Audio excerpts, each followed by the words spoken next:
Imagine standing in the half-light of dawn facing a wall, not just any wall, the oldest wall ever built by human hands. It rises from the earth like a memory-made solid, ancient mud, brick and stone that has stood for over 11,000 years. Your fingers touch the surface and you realize something profound. For 290,000 years, anatomically modern humans wandered the earth. No cities, no permanent homes, just endless movement, following herds, chasing seasons, living light and free under open sky. Then suddenly, almost overnight in evolutionary terms, everything changed. Right here, at this wall. What happened? What force was powerful enough to make nomadic people stop wandering and start building? What compelled them to trade the freedom of the open plains for life behind walls? This is the mystery that has obsessed archaeologists for nearly a century, and the answers they've found are way stranger than anyone expected. Today, over half of humanity lives in cities. We think of urban life as normal, as inevitable, as the natural endpoint of human progress. We assume the first cities must have been primitive versions of what we have now. Simple mud huts clustered around a well, maybe a basic temple, early humans just figuring things out. Wrong. The first cities were nothing like what we imagined. No kings, no palaces, no temples towering over cowering masses. The archaeological evidence shows something far more radical, something that challenges everything we thought we knew about civilization, power and human nature.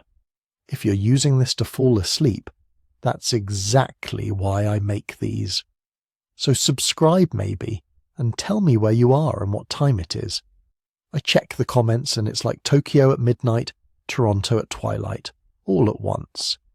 There's something beautiful about all of us scattered across the planet, connected by curiosity about the very first people who chose to stop scattering. See, for most of the 20th century, archaeologists had a clean, simple story about how civilization began. First came agriculture about 10,000 years ago. Farming allowed food surpluses. Surpluses led to specialization. Specialization created social hierarchies. Hierarchies built cities. Neat, linear, logical. Then they started actually digging into the older settlements, and that clean story fell apart completely. The first permanent settlements weren't farming villages. They were built by people who were still primarily hunter-gatherers. The first large-scale communities didn't have obvious leaders or rulers. The first cities didn't have defensive walls to keep enemies out. And perhaps strangest of all, some of the earliest and most sophisticated urban centres were mysteriously abandoned at the height of their success, left empty for reasons we still don't fully understand. The discovery of these first cities rewrote human history. Not just ancient history, all of history. Because these weren't just old settlements, they were experiments. Radical social experiments in how humans could live together, and understanding what worked, what failed, and why these places were eventually abandoned tells us something crucial about ourselves, about the choices we're still making today. Tonight we're going back 11,000 years, back to a time when the last ice age had just ended and the world was warming into something new. Back to the moment when humans decided to try something that had never been done before, living together in permanent settlements of thousands of people. No genetic programming for this, no instinct. We're not ants. We didn't evolve to live in hives. This was pure invention, pure improvisation. We're going to walk the narrow streets of the oldest urban centres. We're going to enter the houses, surprisingly sophisticated houses, with their walls covered in strange art. We're going to meet the people, see what they ate, what they believed, how they buried their dead. We're going to witness their triumphs and their failures, the moments of breathtaking creativity and the evidence of shocking violence. Most importantly, We're going to try to answer the biggest question of all: why? Why did they do it? What did they gain by giving up the mobile life their ancestors had lived successfully for hundreds of thousands of years? And what did it cost them? Because here's what the archaeological evidence reveals. Becoming civilized nearly killed us. The first cities were disease-ridden, violent, and short-lived. Life expectancy actually dropped when people moved into permanent settlements. People got shorter, sicker, more stressed. Their bones tell a story of malnutrition and hard labor that nomadic hunter-gatherers rarely experienced. So why didn't they just leave? Why did they keep building, keep trying, keep experimenting with urban life even when it was clearly making them miserable? The answer is written in the walls, the oldest walls, and it's not the answer anyone expected.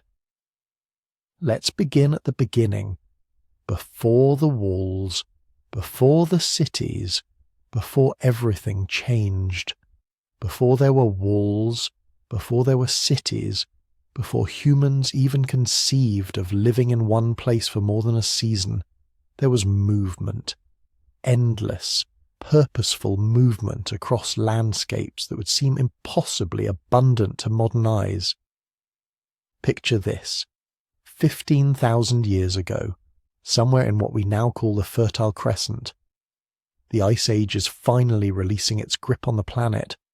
Glaciers that had covered much of Europe and Asia for 100,000 years are retreating northward, and in their wake something miraculous is happening. The Middle East is transforming into a paradise, not the desert we think of today, not the dry, harsh landscape of modern Syria, Lebanon, or southeastern Turkey. This was something else entirely. A Mediterranean climate on steroids, rainfall that would make a modern farmer weep with joy, temperatures perfect for plant growth nearly, year-round, and stretching across the hills and valleys from the Mediterranean coast to the Persian Gulf, endless fields of wild wheat, barley and rye. These weren't the domesticated crops we know today. These were their wild ancestors, growing so thick in some areas you could walk for miles through chest-high grain. Anthropologists call this period the Natufian, named after a valley in Israel where the first evidence was discovered. But that name doesn't capture the sheer abundance of what was happening. This was nature's experiment in plenty, a test run for what agriculture might look like without humans having to do any of the work. And it wasn't just plants. The grassland supported herds of gazelles numbering in the tens of thousands, wild cattle, deer, onagers, wild sheep and goats, flocks of birds so vast they darkened the sky during migration seasons. Rivers and streams teemed with fish. The landscape was a protein buffet that renewed itself every year. Into this paradise came small groups of human hunter-gatherers, your ancestors, people who had spent the previous 200,000 years perfecting the art of survival through mobility. They knew how to read landscapes, how to track animals, how to identify hundreds of edible plants. They could predict where resources would appear months in advance based on subtle environmental cues. They were experts at not staying put. Typically, a hunting-gathering band numbered maybe 25 to 50 people, extended families mostly, a few adult males, their partners, children, maybe some elderly grandparents who served as repositories of knowledge. They moved constantly, following the game, tracking the seasonal ripening of plants, always staying where the resources were most abundant. They travelled light because they had to. Everything you owned, you carried. A few stone tools, some weapons, hide bags for gathering, maybe a grinding stone for processing seeds. Shelters were temporary, simple structures made from whatever materials were handy. Branches and hides in forested areas, grasses and reeds near rivers. You could set up camp in a few hours and abandon it just as quickly when it was time to move on. This was the human condition for 99% of our species' history. constant movement, intimate knowledge of the landscape, survival based on flexibility, and the ability to exploit whatever resources presented themselves. It worked. Our ancestors weren't just surviving, they were thriving, spreading across every continent except Antarctica, adapting to environments from tropical rainforest to Arctic tundra.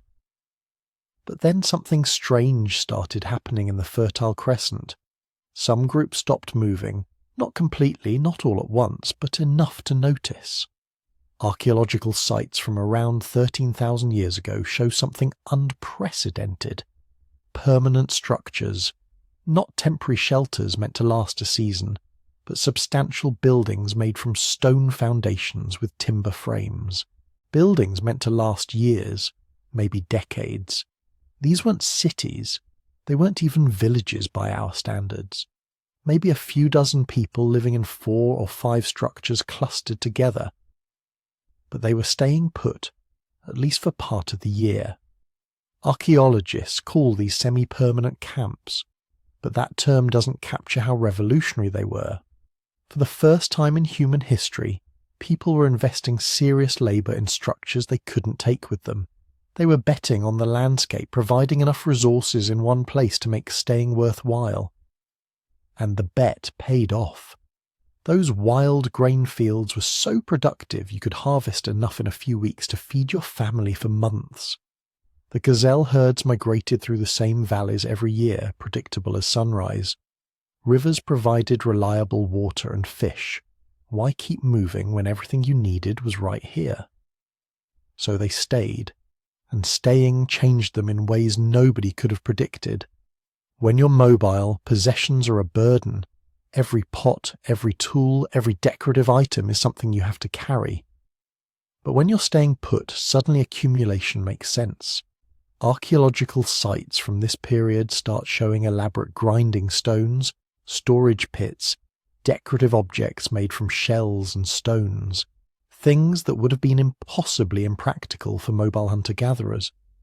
More importantly, staying put changed their relationship with the land itself. Mobile hunter-gatherers see territory as something you pass through, a resource to be exploited and then left behind. But when you stay in one place, that hillside isn't just a temporary camp, it's home. The spirits of your ancestors are buried there. Your children were born there.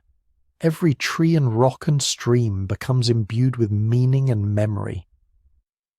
The spiritual world of these early semi-sedentary peoples was rich and strange. We know this from their art and their burials. They carved images of animals on stone pillars. Not just any animals, but specific species rendered with incredible anatomical accuracy. Gazelles, cattle, snakes, birds, foxes. Sometimes human figures too, though these were more stylized, more abstract. But it was the burials that tell the real story. They buried their dead beneath the floors of their houses. Right there, under where the living walked and slept and ate. Sometimes they would dig up the skulls months or years later, cover them with plaster, paint them to look alive, give them shell eyes. Then they'd keep these plastered skulls in the house, creating what must have been an incredibly powerful connection between the living and the dead. This wasn't ancestor worship in the way we usually think of it. This was something more immediate, more visceral. Your grandfather's skull is literally staring at you from across the room. Your great-grandmother's bones are beneath your feet. The ancestors weren't distant figures from myth. They were present, watching, part of the daily fabric of life. And the animals weren't just food anymore. They were spiritual beings, partners in a cosmic drama that humans were only beginning to understand. Some sites show elaborate feasting remains, hundreds of gazelle bones from communal hunts, suggesting ritual meals that brought scattered groups together. These weren't just practical activities. They were ceremonies that reinforced social bonds and spiritual connections between humans, animals, and the land itself. For over 2,000 years, this system worked beautifully. The Natufian people lived well, multiplied, spread across the Fertile Crescent in dozens of semi-permanent settlements. They weren't farmers yet, but they were experimenting with managing wild plants, maybe doing some light weeding, protecting productive stands of grain from animals. They were on the cusp of something transformative.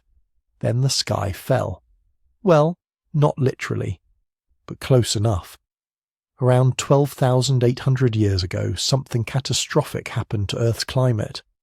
We call it the Younger Dryas, named after a flowering plant that suddenly became common across Europe. But that name is far too gentle for what actually occurred. In less than a decade, possibly in just a few years, average temperatures across the northern hemisphere dropped by 10 to 15 degrees Celsius. The warm, wet climate that had turned the Fertile Crescent into paradise vanished like someone flipping a switch. The cause is still debated. Some scientists think fresh water from melting glaciers disrupted ocean currents that carry heat northward. Others suggest a comet impact or volcanic eruption. What matters is the effect. Those endless fields of wild grain withered and retreated to tiny refuges. The gazelle herds crashed as grasslands turned to scrub. Rivers that had flowed year-round became seasonal. The buffet was closed. For people who had become accustomed to abundance, who had built permanent homes and developed elaborate spiritual connections to specific landscapes, this was catastrophic. Archaeological evidence shows many Natufian settlements were abandoned. Some groups went back to full mobile hunting and gathering, returning to the ancient strategy of avoiding disaster through movement. The population probably crashed. But some groups refused to leave, or maybe they couldn't. By this point, they'd been living in permanent settlements for hundreds of years, dozens of generations. The semi-mobile lifestyle of their ancestors was knowledge that had been lost. Plus, they had developed technologies and stored knowledge about plant and animal management that might offer a way through the crisis. If you couldn't find enough wild grain, maybe you could plant it yourself. If wild herds were disappearing, maybe you could keep your own animals. This is the critical moment, the fork in the road where humanity could have gone back to the old ways, or pushed forward into something unprecedented. Some populations chose tradition. They survived by returning to mobile hunting and gathering, and their descendants are still living that way in some parts of the world. But other populations chose innovation. They began what we now call the Neolithic Revolution, though revolution is probably the wrong word. It was more like a desperate experiment that happened to work. They started deliberately planting wild grains and saving the seeds from the most productive plants. They began capturing young gazelles and sheep, keeping them in pens, breeding them in captivity. They invented agriculture and animal husbandry not because they wanted to, but because the alternative was starvation. And it worked. Barely, at first. Those first cultivated plants were nutritionally inferior to their wild cousins. The first domestic animals were scrawny and difficult compared to wild game, but they were reliable. You couldn't control whether wild herds would pass through your valley, but you could control when you planted seeds and harvested grain. You couldn't predict whether good hunting weather would cooperate, but you could count on your captive animals being there when you needed them. Over centuries, this experiment transformed both the plants and animals and the humans who depended on them. Wheat and barley evolved larger seeds and non-shattering heads that made harvesting easier. Sheep and goats became docile and dependent. Humans developed the ability to digest milk into adulthood and process the high-starch diets that came with grain consumption. Coevolution in real time, driven by climate catastrophe. But this innovation came with a cost. Agriculture is brutally hard work. Studies of skeletal remains show that early farmers were less healthy than their hunter-gatherer ancestors. Shorter, more dental problems, more signs of nutritional stress and repetitive strain injuries. Their diets were less diverse and more vulnerable to crop failures. A mobile hunter-gatherer who encounters poor resources in one area can just move somewhere else. A farmer whose crops fail faces starvation. Yet they persisted. They had to. The Younger Dryas lasted for over 1,000 years. By the time the climate finally stabilized around 11,600 years ago, and warmth returned to the Middle East, the transformation was complete. Agriculture was established. Domestic animals were thriving. And humans had figured out how to produce their own food rather than just harvesting what nature provided. The question now was what to do with this new power. Small farming villages were spreading across the Fertile Crescent. Populations were growing beyond anything seen during the hunting-gathering era. But these were still small communities, maybe 100 to 200 people at most, still organized along kinship lines, still small enough that everyone knew everyone else. Then one group, on one hilltop in southern Anatolia, decided to try something that would have been unthinkable just a few generations earlier. They decided to build not a village but a city, a place where thousands of people would live together surrounded by walls, creating the first true urban experiment in human history. They called their creation Çatalhöyük, and nothing would ever be the same. Let's talk about what happened roughly 9,000 years ago in what is now south-central Turkey. Because what emerged there shouldn't have been possible. Not yet. Not according to everything we thought we knew about how human societies develop.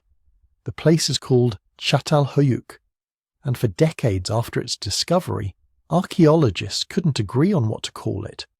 Was it a village? A town? Something else entirely? Because nothing in the archaeological playbook prepared anyone for what they found buried beneath those Turkish wheat fields. Here's the problem. When you're trying to define what makes a city, you run into trouble fast. Population size. That's arbitrary. Rome started as a cluster of huts. Athens was smaller than many modern suburbs for centuries. Social complexity. Hard to measure from ruins. Monumental architecture. Plenty of villages built impressive structures. But there are a few features that most archaeologists agree mark the transition from village to urban centre. Dense population living in permanent structures, specialised labour beyond just hunters and farmers, some form of social organisation capable of coordinating thousands of people, evidence of planning, of collective decision-making that goes beyond family units. Çatalhöyük had all of this, and it had something else, something that still makes archaeologists uncomfortable when they talk about it. It had roughly 10,000 people living packed together in a settlement that covered 13 hectares, that's about 32 acres, all at once. Not gradually over centuries, not as a slow accumulation of population, but apparently all at once, sometime around 7,100 BCE, thousands of people decided to build humanity's first urban experiment. Now, you might have heard of Jericho. It's older, dating back to around 9,000 BCE, maybe earlier. Some archaeologists call it the world's first city. But here's the thing about Jericho. At its peak, it probably housed maybe 1,000 people, possibly 2,000 at most. It had impressive fortifications, yes, that famous wall, those stone towers, but it was small, more like a fortified town than a true urban centre. Çatalhöyük was different. Çatalhöyük was massive, and it was weird. Really, genuinely, fundamentally weird in ways that challenge everything we think we know about how cities should work. First, there were no streets. None. Zero.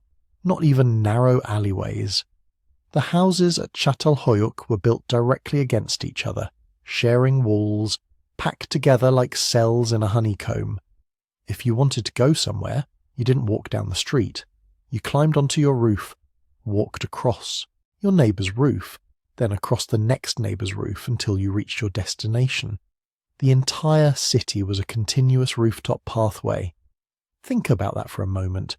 Imagine living in a place where the concept of a street doesn't exist, where public and private space are completely reimagined, where your roof is everyone's sidewalk and everyone's roof is your sidewalk, Second, there were no doors, at least not at ground level. Each house was entered through a hole in the roof, accessed by ladder. You climbed up, crossed the rooftops to your house, then descended down through a hatch into your living space. Every single dwelling worked this way, hundreds of them packed together, all accessed from above.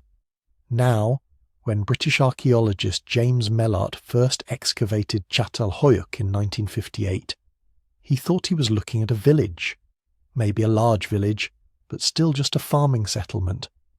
The site had been known to archaeologists for decades, just another tell, another ancient mound in a region full of them. Nobody expected what lay beneath. The first season of excavation revealed a few houses, interesting, well preserved, but not revolutionary. The second season revealed more houses, and more, and more. As Mellart's team expanded their excavation area, they kept finding the same thing: densely packed rectangular structures, all built in the same strange style, all accessed through roof hatches, all sharing walls with their neighbours. By the third season, Mellart realised he wasn't excavating a village at all. He was excavating something unprecedented, a settlement so large, so densely populated, so clearly organised according to some grand plan that it defied every assumption about how early farming communities should look. The scale becomes clear when you understand the layout. Each house was roughly rectangular, about 25 square metres on average. That's roughly 270 square feet, roughly the size of a modern studio apartment. Inside, the layout was remarkably standardised. A main room with built-in platforms along the walls that served as both seating and sleeping areas, a hearth for cooking and warmth, an oven for baking, storage bins set into the floor, and beneath it all, burial chambers where residents entomb their dead. But here's what makes Çatalhöyük truly urban rather than just a big village. The houses weren't scattered randomly or clustered in family compounds. They were organised in a precise grid pattern. Not a perfect grid.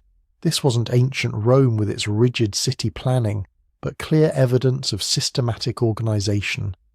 Neighbourhoods of similar-sized houses, all oriented roughly the same way, all built to the same general specifications. Somebody planned this. Or more likely, many somebodies, working together, following shared rules about how houses should be built and where they should go. This is collective decision-making on a scale that shouldn't exist in a society without writing, without bureaucracy, without any of the administrative apparatus we associate with urban planning. And they didn't just build one layer of city. Çatalhöyük was continuously inhabited for nearly 1,400 years. Over that time, as old houses crumbled or were demolished, new ones were built directly on top, following the same layout, maintaining the same streetless rooftop pathway design. The site formed a tell, an artificial mound made up of layer upon layer of collapsed and rebuilt houses, eventually rising to a height of over 20 metres, that's about 65 feet, above the surrounding plain. Archaeologists have identified at least 18 distinct building levels. Each represents a generation or two of occupation. Each shows roughly the same layout, the same population density, the same basic urban design. For nearly 1,400 years, the people of Çatalhöyük maintained this bizarre experiment in urban living, passing down through dozens of generations the knowledge of how to build and maintain a city without streets. The population estimates are staggering when you think about what they mean. At any given time, between 5,000 and 10,000 people were living in this settlement. Compare that to Jericho's 1,000 to 2,000. Compare it to most early farming villages, which typically housed fewer than 200 people. Çatalhöyük wasn't just bigger, it was an order of magnitude bigger. But size alone doesn't make a city. What makes Çatalhöyük urban is the evidence of specialization and complexity. Not everyone was farming. The residents of Çatalhöyük were producing obsidian tools in such quantities that they must have been trading them across vast distances. They were making elaborate pottery, weaving textiles, creating art, conducting rituals. These activities required specialists, people who spent their time doing things other than growing food, which means the society had to be organized in a way that allowed some people to not farm while ensuring everyone still ate. That requires economic complexity, social structures that can redistribute resources, mechanisms for deciding who does what and who gets what. The excavations have revealed no palaces, no temples clearly separate from residential areas, no obvious administrative buildings. But they have revealed something else. The houses, while roughly similar in size, show subtle but significant differences. Some have more elaborate decorations, some have more storage space, some contain more valuable goods. This suggests social differentiation, a hierarchy, though apparently a fairly subtle one. Most intriguingly, the city seems to have been largely egalitarian in its basic layout. Unlike later cities with their grand central temples and elite residential quarters, Çatalhöyük appears to have mixed everything together. Rich and poor, if those terms even applied yet, lived side by side in nearly identical houses, all accessed the same way, all built to the same general plan. This challenges another assumption about urban development. We tend to think cities arise because of hierarchy, because powerful individuals or institutions can organize and control large populations. But Çatalhöyük suggests something different. Maybe cities can emerge from cooperation, from groups of people deciding together to live in a new way, maintaining rough equality even as population density explodes. Or maybe we're just not seeing the evidence of hierarchy clearly. Maybe the power structures at Çatalhöyük were expressed in ways that don't survive in the archaeological record. Social status based on knowledge rather than wealth. Political power exercised through ritual authority rather than force. These are possibilities, but we simply don't know yet. What we do know is that Çatalhöyük represents humanity's first successful experiment in urban density. 10,000 people living literally on top of each other, sharing walls, walking across each other's roofs, breathing each other's smoke, hearing each other's arguments and celebrations, all somehow managing to coexist for over a millennium. When you compare Çatalhöyük to its contemporaries, the achievement becomes even more remarkable. Across the Middle East, the Neolithic revolution was in full swing. People were domesticating plants and animals, settling down, building permanent villages. But most of these settlements housed a few dozen people, maybe 100 or 2 at most. They were extended family groups, kinship networks, small enough that everyone knew everyone. Çatalhöyük shattered that scale. It forced humans to figure out how to live with strangers, how to maintain order without the bonds of kinship, how to make collective decisions involving hundreds of households. It was a laboratory for urban social organization, and somehow, against all odds, it worked. For 1,400 years it worked. That's longer than Rome dominated the Mediterranean, longer than the United States has existed, longer than most civilizations maintain any kind of stability. The people of Çatalhöyük solved problems that would plague cities for millennia to come. Sanitation, resource distribution, conflict resolution, maintenance of public spaces, even if those public spaces were everyone's rooftops. And then we lost it. For 8,000 years, Çatalhöyük was forgotten. The site was abandoned sometime around 5,600 BCE, for reasons we still don't fully understand. The ruins gradually eroded and were buried under millennia of dust and vegetation. The wheat fields grew over it. Farmers ploughed the earth above it, never knowing they were walking over the remains of humanity's first urban experiment.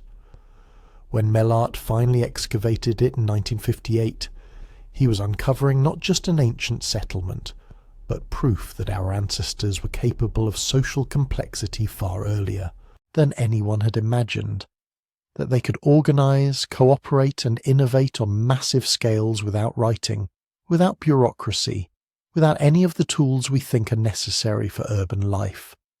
Çatalhöyük changed everything we thought we knew about the birth of civilization, but it also raised more questions than it answered. How did 10,000 people actually live in this maze of rooftop pathways? What did daily life look like? And perhaps most importantly, what were they thinking? What beliefs, what worldview could convince thousands of people to abandon the open villages of their ancestors and pile together into humanity's first city? To answer those questions, we need to climb down through one of those roof hatches and step inside. You wake up in darkness, not complete darkness, because there's never complete darkness in Çatalhöyük. The hearth in the corner still glows faintly from last night's fire, casting dim orange light across the white plaster walls. Above you footsteps, always footsteps, because in the world's first city nobody walks on streets. They walk on roofs. Your roof, everyone's roof. The sleeping platform beneath you is hard, packed earth covered with reed mats and animal skins. Next to you, your family still sleeps. 3 generations in a room barely 12 feet square. This isn't poverty. This is normal. Everyone in Çatalhöyük lives like this, packed together in mud brick houses that share walls with their neighbours, creating a honeycomb of humanity stretching across 34 acres. You climb carefully off the platform, trying not to wake anyone. The floor is cold under your feet, tamped earth mixed with clay, polished smooth from years of use. But you're careful where you step, because beneath this floor, beneath the very ground you're walking on, your ancestors are buried. Your grandmother is somewhere under the northwestern corner. Your infant brother, who died 3 years ago, rests beneath the sleeping platform. Maybe 8 or 9 bodies total, interred over the decades this house has stood. This isn't creepy to you. This is comfort. Your family isn't just living in this house. They're part of it. Their bones literally support the structure. When you die, you'll join them, wrapped in a reed mat and buried in a fetal position in the same earth where you spent your life sleeping, eating and raising children. The ladder is in the centre of the room, leading up through the only opening in the house. No doors, no windows, just this hole in the roof serving as entrance, exit, chimney and only source of light. You climb up, pushing through into the morning air, and suddenly you're in a different world. The rooftops of Çatalhöyük stretch in every direction, a vast expanse of flat mud brick surfaces broken up by countless ladder holes and the occasional courtyard where smoke rises from communal ovens. People are already moving, walking from roof to roof, balancing baskets on their heads, carrying water jars from the river, leading goats across the tops of houses. This is the real city. Not down in those dark rooms below, but up here where everyone can see and be seen, where gossip travels faster than fire, where a woman carrying a basket of obsidian cores can be spotted from 100 yards away, and everyone knows she's been trading with the merchants from the volcano territories. The sun is just coming up over the Konya plain, turning the sky pink and orange. In the distance you can see the twin volcanoes of Hasan Dağ, 60 miles away but visible on clear mornings. That's where the obsidian comes from, the black volcanic glass that's made Çatalhöyük wealthy. Without those volcanoes, this city probably wouldn't exist. But we'll get to that. First, you need to eat. You make your way across the roofs, following paths worn smooth by thousands of feet. Some roofs have low walls around the ladder holes to keep children from falling in.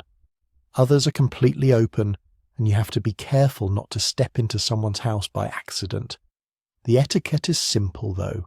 If you can see the ladder, you can walk near it. If you can't, you're trespassing. The communal oven is in a courtyard 3 houses over. Several families use it, taking turns baking bread, roasting meat, and preparing the einkorn wheat that's become the staple of life here. Einkorn is a recent innovation, relatively speaking. Your great-grandparents ate mostly wild grains and game. Now people are deliberately planting wheat, tending it, harvesting it. Nobody calls it agriculture yet. Nobody calls it anything. It's just what you do to survive.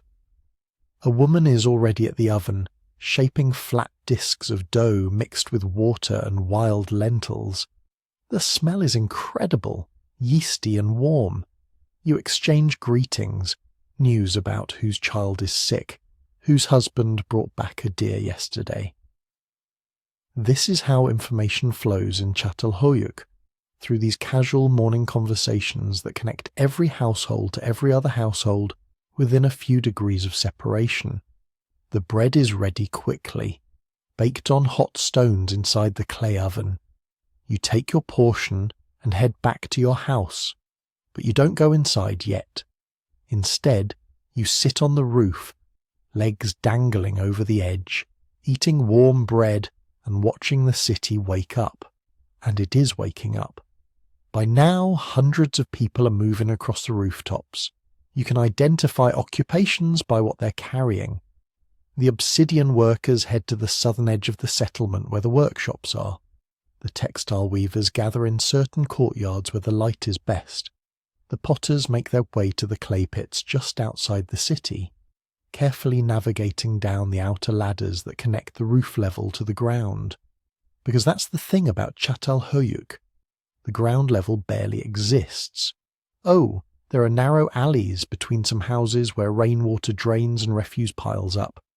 There are workshops built into the gaps between buildings, but there are no streets, no plazas, no public squares. Everything important happens on the roofs or inside the houses. The city isn't built horizontally like modern cities.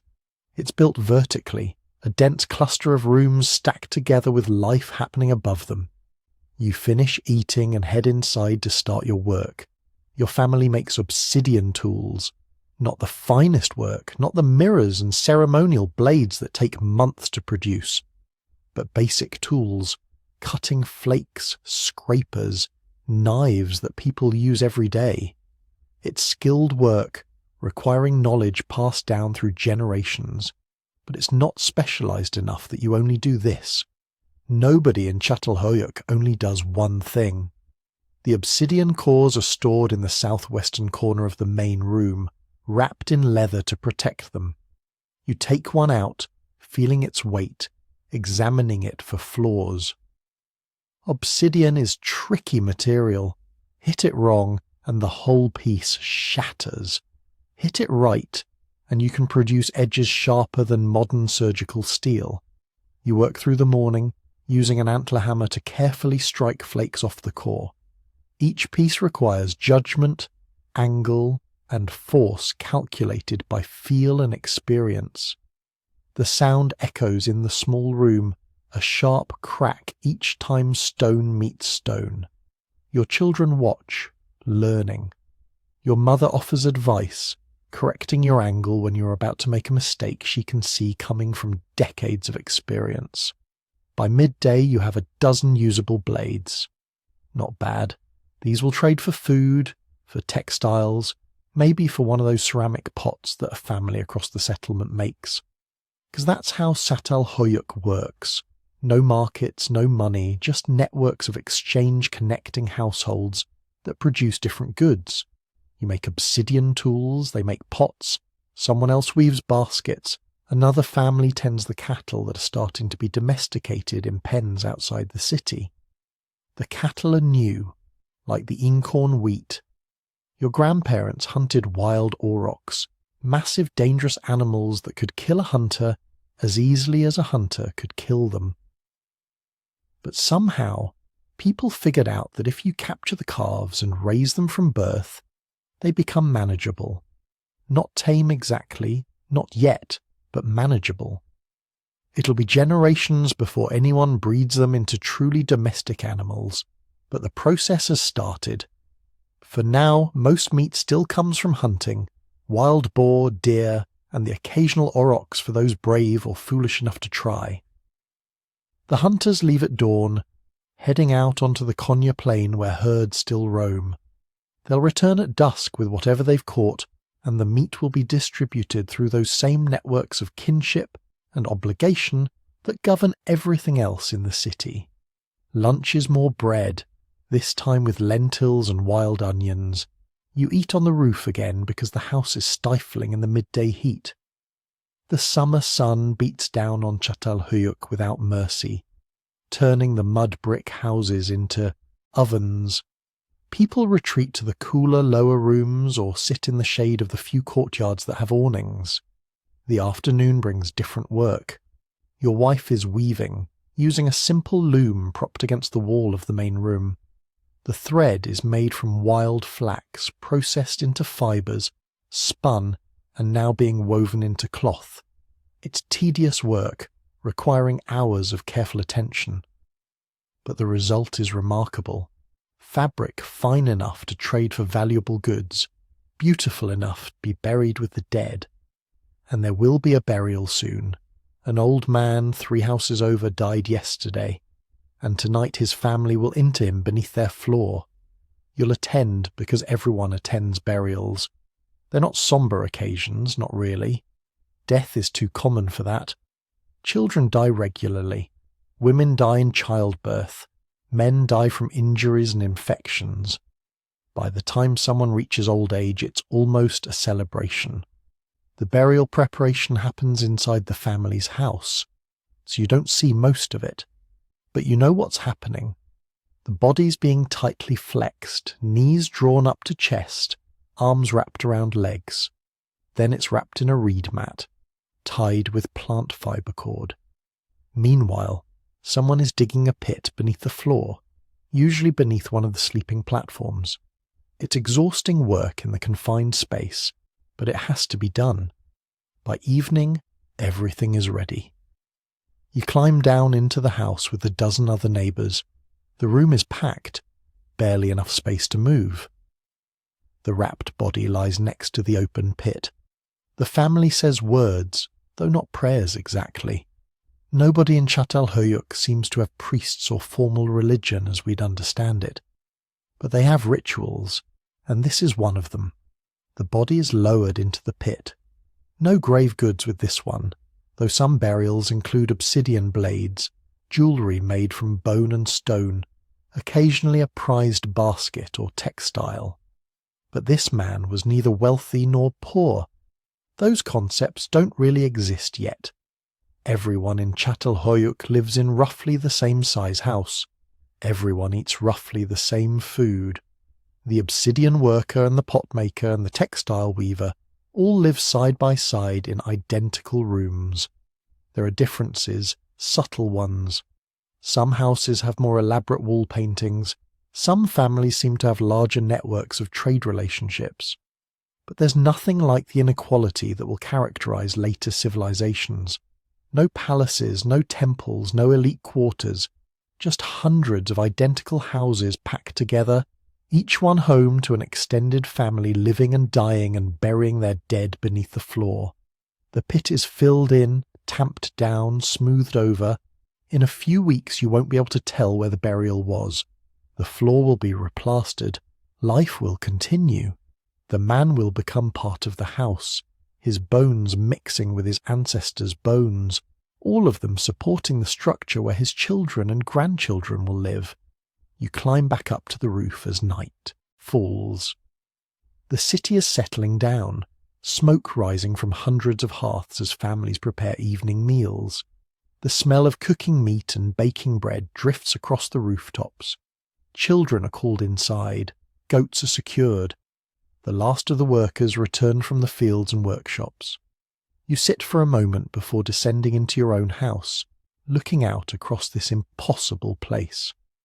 10,000 people living together without streets, without rulers, without any of the structures that we think cities require. Just families in rooms connected by roofs and kinship, and the shared project of survival. Tomorrow you'll wake up and do it all again. And the day after that, and the day after that. For 1,000 years people will live this way in Çatalhöyük, generation after generation climbing ladders and walking roofs and burying their dead beneath their floors. They don't know they're making history. They don't know this is humanity's first experiment with urban life. They're just living, eating, working, dying.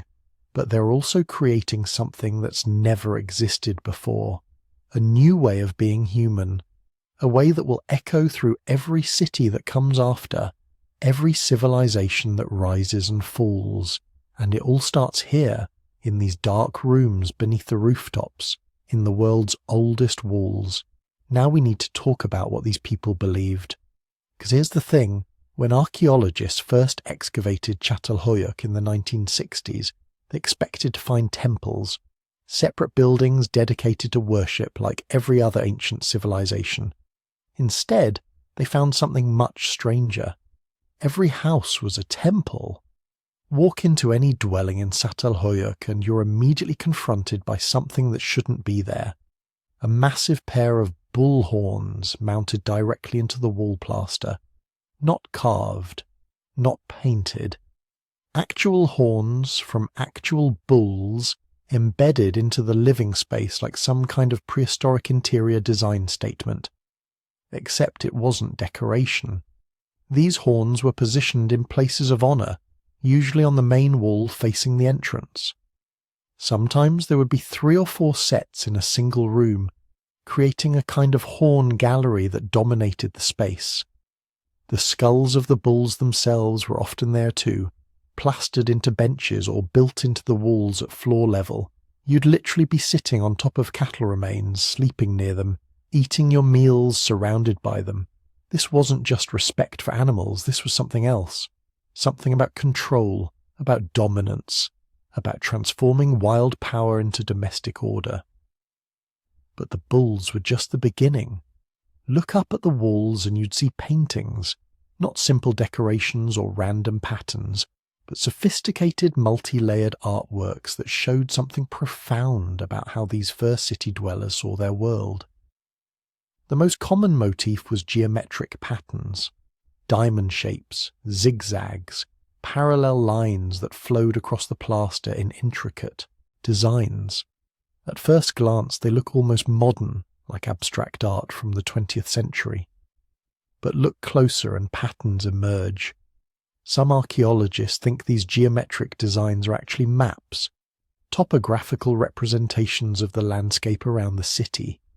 Mountains rendered as triangular patterns, rivers as flowing lines, fields as rectangular grids. If they're right, this means the people of Çatalhöyük were doing something revolutionary. They were abstracting their environment, reducing 3-dimensional space to 2-dimensional symbols. They were thinking cartographically thousands of years before anyone supposedly invented maps. They were taking the chaotic natural world and organizing it into comprehensible patterns on their walls. But not all the paintings were abstract. Some were brutally, vividly realistic. Leopards, painted life-sized, stalking across walls in hunting poses. The artist captured every muscle, every spot, every detail of these apex predators, and they weren't painted in safe, distant corners. They were positioned at eye level, sometimes appearing to leap directly at whoever entered the room. Think about what that means psychologically. You're living in humanity's first real city. You've left behind the hunter-gatherer lifestyle, where you existed as part of nature's food chain. You've built walls, domesticated animals, created civilization. And yet you're painting the things that used to hunt your ancestors directly onto your living room walls. You're bringing the wild into the domestic space, refusing to forget what you came from. Even more unsettling are the vulture paintings. Huge birds with massive wingspans, sometimes shown attacking or carrying away what appear to be human bodies. Headless corpses surrounded by vultures became a recurring theme in multiple buildings. Archaeologists debated for decades what this meant.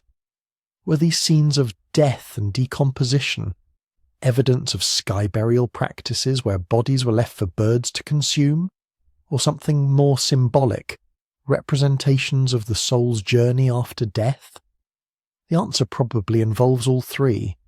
because the people of Çatalhöyük had a very particular relationship with death, one that modern people would find deeply strange. They kept their ancestors in the house. When someone died in Çatalhöyük, they weren't taken away to some distant cemetery. They were buried right under the floor of the family home, multiple generations stacked on top of each other in shallow graves beneath the very platforms where people slept and ate. You were literally living on top of your dead relatives. But it gets weirder. Sometimes, after the body had been buried long enough for the flesh to decompose, people would dig it back up. They'd carefully remove the skull, then replaster it. They'd rebuild the face in clay, painting the features, recreating the person's appearance in a kind of prehistoric death mask. Then they'd keep these plastered skulls in the house, positioned in special niches or platforms, watching over the living like ancestral guardians. We've found dozens of these plastered skulls at Çatalhöyük.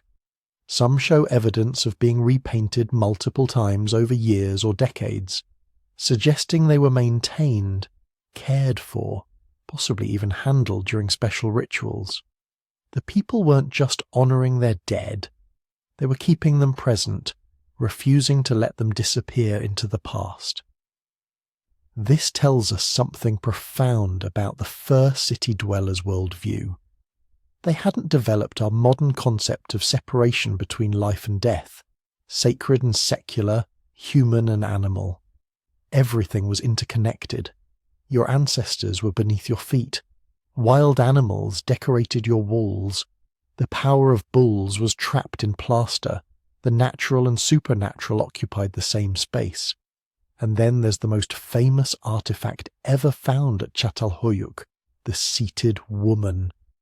She's a small figurine, maybe 6 inches tall, carved from clay and fired in a kiln. She sits on what appears to be a throne or chair, her arms resting on the heads of 2 large felines, probably leopards. Her body is massive, voluminous, representing either pregnancy or simply abundant flesh. Her face is tiny by comparison, almost featureless, and she radiates power. When archaeologists first found her in the 1960s, they immediately declared her a mother goddess, evidence of matriarchal religion, proof that the first cities worshipped female deities associated with fertility and nature. For decades, she became an icon of feminist archaeology, suggesting that before patriarchal civilizations took over, humans lived in goddess-worshipping egalitarian societies. But here's where modern archaeology gets complicated, because we've found hundreds of other figurines at Çatalhöyük. Male figures, female figures, animal figures, figures that are ambiguous or deliberately gender-neutral. The seated woman isn't unique. She's just the most impressive example of what appears to be a widespread practice of creating anthropomorphic representations. Some archaeologists now think these figurines weren't gods or goddesses at all. They might have been teaching tools, used to explain concepts to children, or they might have been magical objects, believed to embody certain powers or qualities, or they might have been toys. The truth is, we don't know. We're looking at objects created 9,000 years ago by people whose worldview was radically different from ours, and we're trying to interpret them through the lens of modern religion. What we can say is that the people of Çatalhöyük had sophisticated symbolic thinking. They created representations of humans and animals. They understood abstraction and metaphor. They engaged in practices that involved ritual, belief, and communal meaning-making. Whether they worshipped goddesses or practiced shamanism, or had religious concepts we can't even imagine, they were clearly grappling with the same fundamental questions that drive human spirituality. Where do we come from? What happens when we die? What forces control our lives? The evidence of communal feasting suggests they sometimes came together to address these questions collectively. We've found special buildings slightly larger than normal houses with evidence of massive food preparation. Hundreds of people could have gathered in these spaces.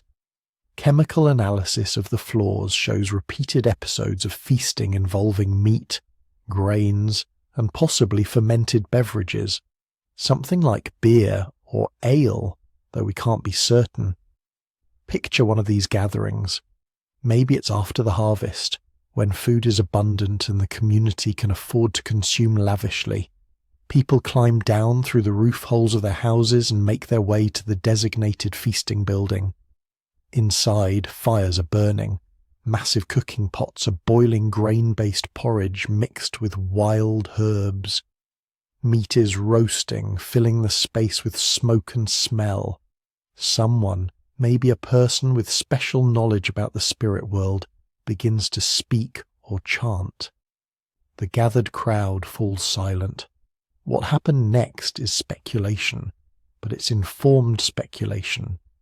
Many archaeologists think Çatalhöyük had individuals who served as intermediaries with the spiritual realm, not priests in the formal sense because there don't seem to be religious hierarchies, but shamanic practitioners who could induce altered states of consciousness through fasting, rhythmic music, or possibly psychoactive substances. We know that several plants with consciousness-altering properties grew wild in the region around Çatalhöyük. Cannabis, opium poppies, certain species of mushrooms. Whether the inhabitants used them is uncertain, but they had the knowledge and the opportunity, and the art they created, those swirling geometric patterns and visionary animal images, has qualities that some researchers compare to imagery produced during trance states. This is where the psychology gets really interesting, because what these first city dwellers were doing was revolutionary at a cognitive level. For hundreds of thousands of years, humans had lived as part of nature. We moved with the seasons, we ate what we could hunt or gather, we sheltered in caves or temporary camps. We were embedded in the natural world, subject to its rhythms and dangers. Then in places like Çatalhöyük, everything flipped. Suddenly humans were controlling nature. We were growing our own food. We were choosing which animals to breed. We were building permanent structures that defied the weather. We were creating our own rhythms, our own patterns, our own order. But that transition was psychologically terrifying. By controlling nature, we'd separated ourselves from it. We'd created a new category, civilization. A human-made world distinct from the wild world outside the settlement. And that separation came with profound anxiety. That's why the walls were covered with wild animals. That's why bullhorns dominated the living spaces. That's why vultures carried away the dead in painted scenes. The people of Çatalhöyük were trying to bridge the gap they'd created. They were bringing nature into their homes, not just as decoration, but as a way of maintaining connection with the wild world they'd left behind. They were trying to control nature and honour it simultaneously, to dominate animals while respecting their power, to live in permanent houses while remembering their ancestors who'd lived under open skies. This tension between civilization and wildness, between human order and natural chaos, would define all of human history from that point forward. The people of Çatalhöyük were the first to feel it, the first to try to resolve it through art and ritual and belief. They didn't fully succeed. Nobody has. We're still grappling with the same fundamental contradiction. We want safety and order, but we're drawn to wildness and freedom. We want to transcend nature, but we can't escape our origins as animals who once lived in fear of leopards and depended on the cycle of seasons. The difference is, the people of Çatalhöyük were honest about this tension. They made it visible on their walls. They embedded it in their floors. They lived with it every single day, sleeping above their ancestors and beneath images of the wild. But this new way of living, this first experiment in urban civilization, came with costs that nobody could have anticipated. Costs that would only become apparent after people had been living behind walls for generations. But living in the world's first city came with a price written in bone, etched in teeth, carved into skulls that archaeologists would find millennia later. Because here's what nobody tells you about civilization. It made us sicker, more violent, more stressed. And for the first few thousand years, it probably shortened our lives. The evidence is right there in the skeletons. Walk through the storage rooms of any museum that holds remains from Çatalhöyük, and you'll see it. Bones that tell stories of suffering that hunter-gatherers rarely experienced. Diseases that didn't exist before people decided to live wall to wall with thousands of their neighbours. Start with the most obvious thing: teeth.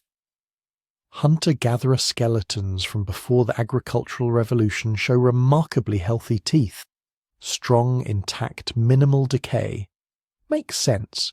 They ate a varied diet of meat, wild plants, nuts, and occasional wild fruits. Tough foods that clean their teeth as they chewed. No sugar to speak of. Plenty of nutrients to keep their enamel strong. Now look at the teeth from Çatalhöyük. It's a different story entirely. Massive decay, abscesses, teeth worn down to nubs from grinding grain. Some individuals in their 20s and 30s had lost most of their molars, not from violence or accidents, but from simple rot, the kind of dental disease that comes from eating grain-heavy diets 3 times a day, every day, for your entire life. The wheat and barley that made urban life possible were also destroying people's teeth. Grain particles would get stuck between teeth and along the gum line, creating perfect breeding grounds for bacteria. The starches would break down into sugars, feeding those bacteria, creating acids that dissolved tooth enamel. And unlike hunter-gatherers who ate and moved on, these people were eating grain at every meal, giving their teeth no break from the assault. Dental abscesses weren't just painful, they could kill you.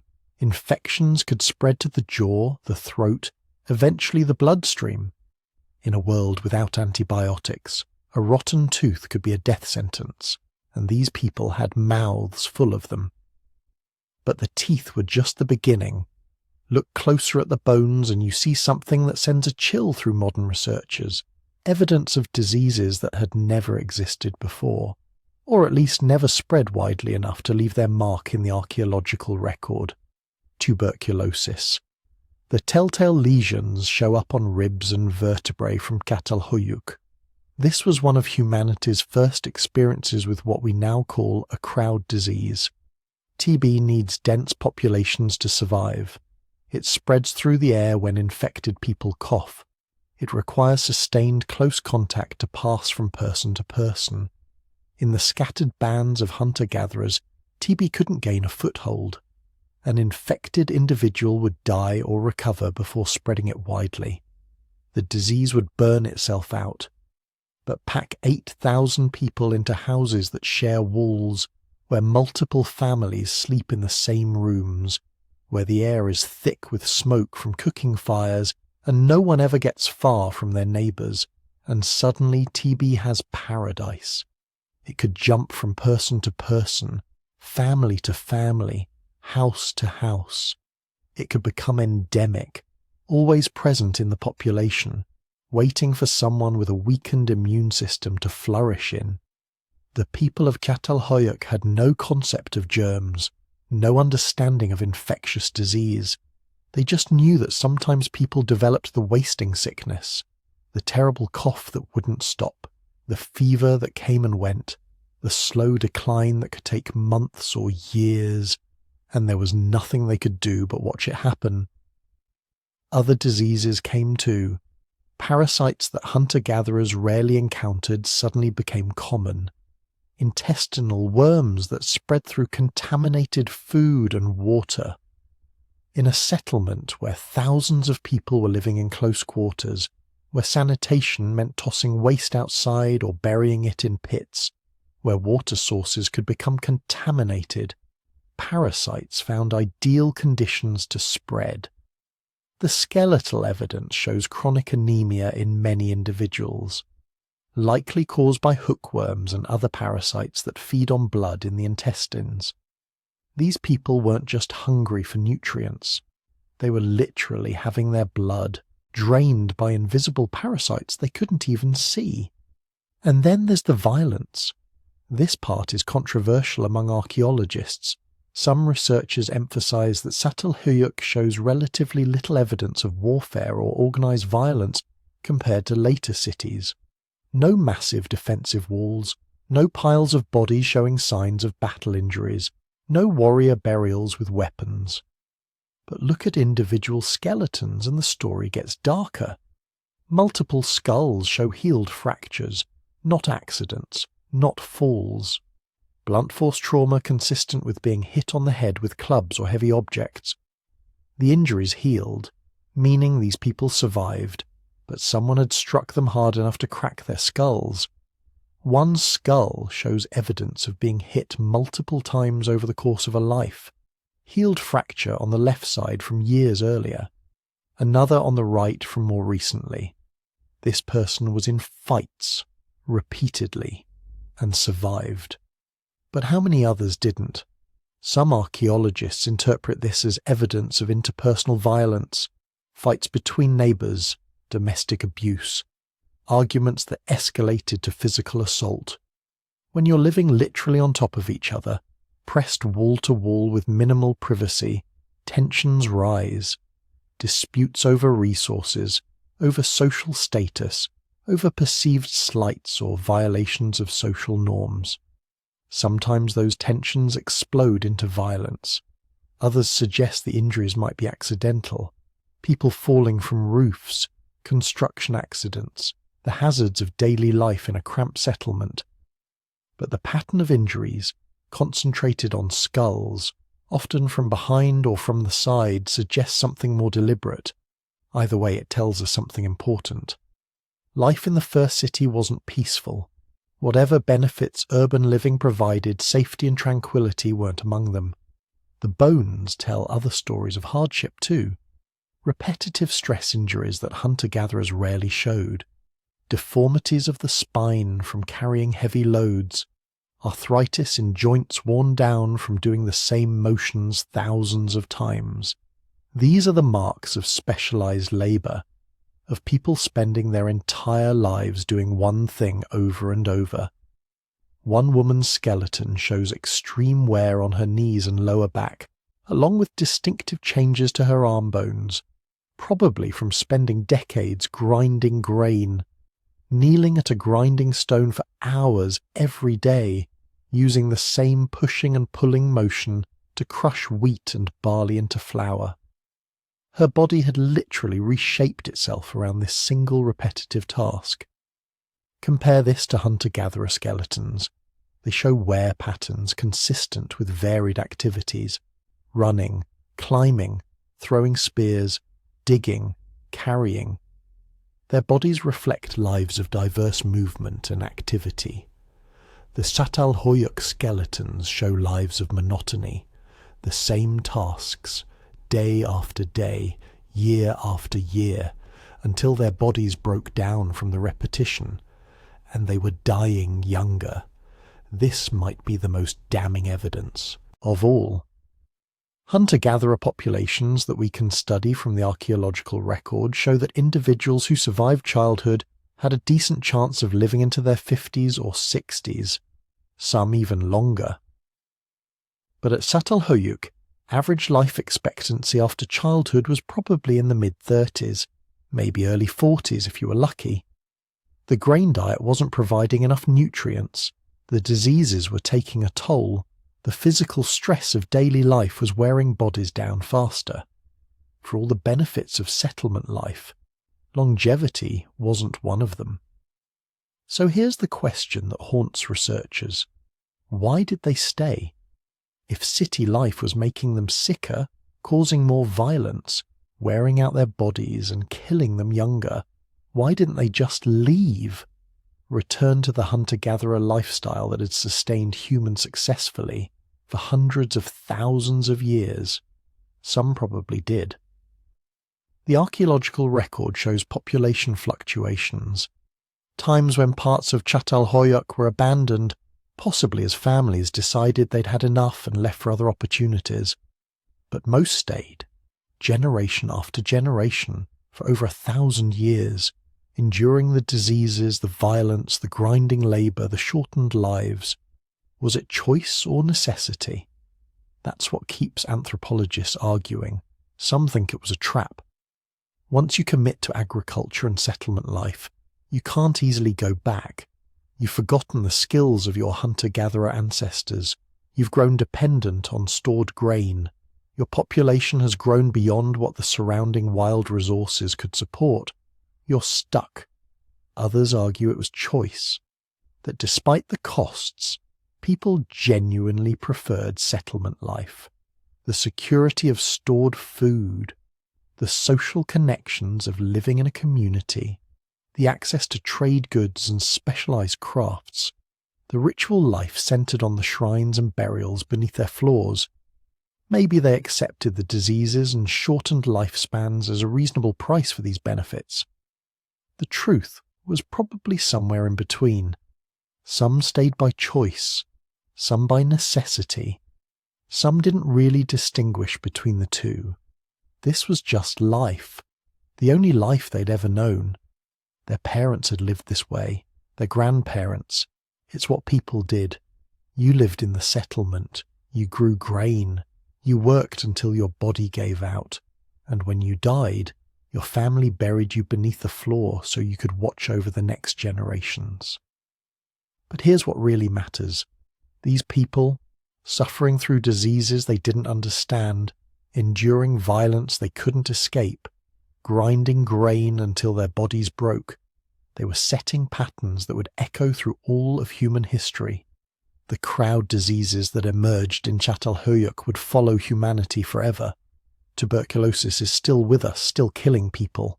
So are the parasites, the nutritional deficiencies, the dental decay of grain-heavy diets. The social tensions of living in dense populations, the violence that emerges when people are pressed together with limited resources and no escape. That's still with us too. Urban crime, domestic abuse, the psychological stress of city living. All of it traces back to the first experiments in settlement life, even the repetitive stress injuries, the bodies reshaped by monotonous labour. Walk into any modern warehouse or factory and you'll see the same thing. People developing the same injuries their ancient predecessors suffered. Backs destroyed by lifting, joints worn out by repetitive motions. We've just gotten better at documenting it and slightly better at treating it. The people of Çatalhöyük were the first to pay the price of civilization, but they wouldn't be the last. Every city that came after would face the same challenges: disease, violence, social stress, shortened lives for many in exchange for benefits for some. And yet they stayed, just like we stay, living in cities despite the crowds, the crime, the pollution, the stress, because cities offer something we can't get elsewhere: connection, opportunity, culture, the chance to be part of something larger than ourselves. The first urbanites figured that out 9,000 years ago. They looked at the costs written in their aching backs and rotting teeth and tubercular lungs and decided it was worth it. Or at least decided they couldn't imagine any other way to live. We're still making that same calculation, still paying that same price, still living with the consequences of a choice made millennia ago by people who just wanted somewhere safe to store their grain and bury their dead. The walls they built didn't just contain a settlement, they contained a trap, a beautiful, terrible trap that humanity would never escape. Here's where the story of the first city gets really weird. You've got 10,000 people living wall to wall, literally in one place. For perspective, that's roughly the size of a small college campus or a large high school. Every person you'd pass on a daily basis you'd probably recognize, every voice filtering through those plaster walls somewhat familiar. But here's the mystery that keeps archaeologists up at night. Nobody was in charge. At least nobody left evidence that they were in charge. When you excavate later cities, even ones from just 1,000 years after Çatalhöyük, The power structures practically jump out at you. You find palaces, massive buildings with elaborate decorations where the ruler lived. You find temples, imposing structures that towered over everything else, broadcasting the power of the gods and the priests who spoke for them. You find royal tombs, burials so lavish and filled with such wealth that they might as well have neon signs saying "important person buried here." You find administrative buildings with clay tablets recording taxes, tribute, labour obligations, the bureaucratic machinery of hierarchy and control. At Çatalhöyük, nothing. No palace, no temple, no administrative complex, no royal anything. The largest houses weren't dramatically bigger than the smallest. The richest burials weren't orders of magnitude more elaborate than the simplest. There's no throne room, no audience hall, no fortified compound for the elite. Just hundreds of nearly identical houses, all crammed together, all looking essentially the same from the outside. It's like finding a city the size of a small town where every building is a suburban ranch house. Possible, sure, but deeply strange when you're trying to figure out how it actually worked. So how did they do it? How did 10,000 people live together without someone obviously being in charge? The answer seems to be very carefully and in a way we'd barely recognise as governance at all. The archaeological evidence points to something radical. Çatalhöyük appears to have been organised around households rather than centralised authority. Each house was essentially an autonomous unit, a self-governing micro-community, multiple generations of the same family living, working, dying and being buried under the floors of the same building. The house wasn't just where you lived, it was your identity, your security, your connection to your ancestors, your claim to resources and knowledge and social standing. And here's where it gets fascinating. These weren't temporary arrangements. Houses at Çatalhöyük were continuously occupied and rebuilt on the exact same spot for hundreds of years. When a house became too old or damaged, the inhabitants would carefully fill it in, level it off, and build a new house directly on top. Same footprint, same orientation, same basic layout, like they were recreating their ancestral home over and over, maintaining continuity across generations.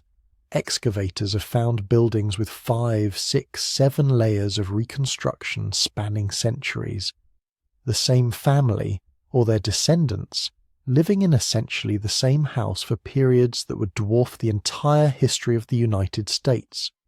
Your great-great-great-great-grandmother had slept in the same spot you sleep in, had ground grain at the same hearth, had buried her dead in the same corner under the same platform. The house was eternal, or as close to eternal as humans could make anything. This created an interesting social dynamic. Status and authority weren't about individual achievement so much as about ancestry and continuity. The oldest houses, the ones with the deepest histories, carried the most weight. Archaeologists call these history houses, and they're one of the few clear signs of social differentiation in the settlement. History houses are slightly larger than average, though not dramatically so. They're more elaborately decorated with more wall paintings, more plastered bull skulls, more evidence of ritual activity. Most tellingly, they show unbroken sequences of occupation spanning the entire history of the settlement. These were the founding houses, the original families, the lineages that could trace their presence back to the very beginning. And they seem to have held special positions in the community. Not rulers exactly. There's no evidence they could command others or extract tribute. But they were knowledge keepers, the houses where important rituals were performed, where communal decisions might have been made, where the stories and traditions that held the community together were maintained and passed down. Think of them less like kings and more like the oldest, most respected families in a small town. The ones everyone knows, the ones who've been there forever, whose opinions carry weight not because they have power, but because they have history. The difference is that at Çatalhöyük this wasn't informal social convention, It was literally built into the architecture. The history houses were physical embodiments of continuity and tradition. Knowledge transfer happened through these houses in ways that would have seemed natural to the inhabitants, but look alien to us. You didn't go to school. You learned by living in your house, watching your parents and grandparents, participating in the daily rhythms of work and ritual that had been performed in that exact space for centuries. The walls themselves were teaching tools, covered in paintings and plaster reliefs that encoded important information about hunts, dangers, spiritual beliefs. And when your grandparents died, they weren't taken away to some distant cemetery. They were buried right there, under the platform where you slept. You literally slept on top of your ancestors every night. Try to imagine the psychological impact of that, the sense of connection, of obligation, of continuity. Your ancestors weren't abstract figures from the distant past. They were 3 feet below you, their bones mixing with the clay and ash that form the foundation of your world. This created natural checks on disruptive behavior. You couldn't just do whatever you wanted, because your actions affected not just you but your entire lineage. Cause problems, and you're not just risking your own status, you're risking the standing of your house, the reputation of your ancestors, the prospects of your descendants. Everything was interconnected across time in a way that modern individualistic societies can barely conceive. But what about gender? Surely in a society this old, this close to our hunter-gatherer origins, we'd expect to find rigid patriarchal structures, men dominating, women subordinate. Right? Wrong. Or at least not in any straightforward way. The burial evidence from Çatalhöyük is startling. Men and women are buried with essentially the same treatment, same body positions, same types of grave goods, same locations under the floors. There's no obvious hierarchy based on sex. Rich burials and poor burials both include males and females in roughly equal proportions. Some of the most elaborate burials with the highest quality goods belong to women. Some of the simplest belong to men. Analysis of skeletal remains tells an even more interesting story. Both men and women show evidence of hard physical labour, joint stress, muscle attachment points, patterns of wear that suggest everybody was working hard at a variety of tasks. But the patterns aren't identical between sexes, suggesting some division of labour, though less rigid than we might expect. Women's skeletons show distinctive wear patterns on their arms and backs consistent with grinding grain for hours every day.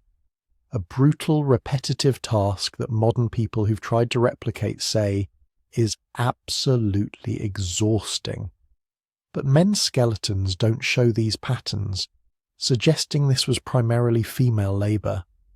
Men's skeletons show more upper body development and more healed fractures, particularly in the arms and ribs, consistent with hunting large animals, butchering heavy carcasses, doing the kind of dangerous physical work that involves tools and unpredictable outcomes. So yes, there was division of labour. But here's what's wild. The burial evidence suggests this division didn't translate into hierarchy.